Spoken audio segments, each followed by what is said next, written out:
Parehong humarap sa publiko sina National Bureau of Investigation Director Attorney Melvin Matibag at kaibigan niyang si Mel Sabio upang patunayan na matagal na silang nagkapatawaran.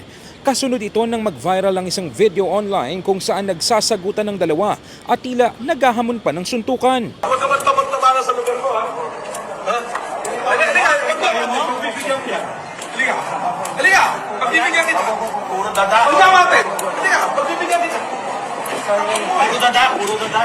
Pero ayon kay Matibag, 2020 pa nang nangyari ang insidente at agad din naman silang nagkaayos. Isa rin umano sa mga naging rason kung bakit nasa NBI si Sabio ay dahil naghain siya ng kaso laban sa hindi pinangalanang individual na umano'y nagpakalat ng video sa social media dahil sa posibleng paglabag sa Data Privacy Act at Anti-Wiretapping Law. Hindi na ikinagulat ni Matibag ang pagkalat ng video dahil ginagamit umano ito para sa politika at upang sirain ang kanyang reputasyon. Maaring kumalat din daw ito dahil sa pagsipot niya sa kamera hinggil sa impeachment proceedings laban kay Vice President Sara Duterte. Aminado si Matibag na kung mangyayari muli ang ganitong sitwasyon, iba na ang kanyang magiging tugon bilang pinuno ng ahensya.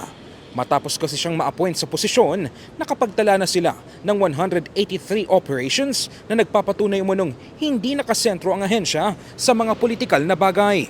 Because I've been hearing lagi sasabihin, pag mayroong kang tinamaan na tao na medyo agresibo at lumalaban sa gobyerno, sasabihin politikal.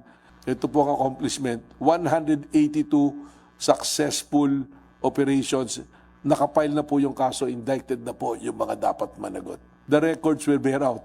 Hindi po yung social media, hindi yung ingay ng kung sino man na involved sa politika.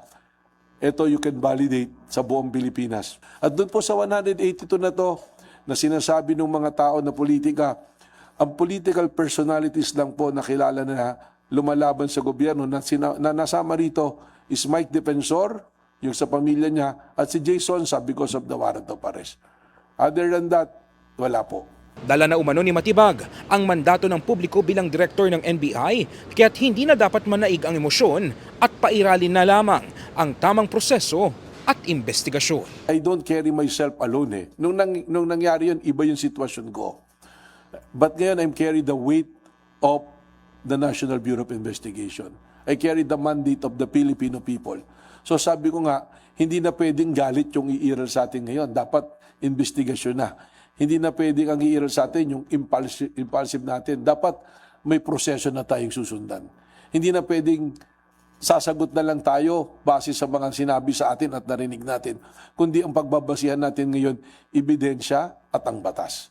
In the heart of changing lives, ako si Brigada Ino Flores ng 105.1 Brigada News FM Manila, The Music and News Authority.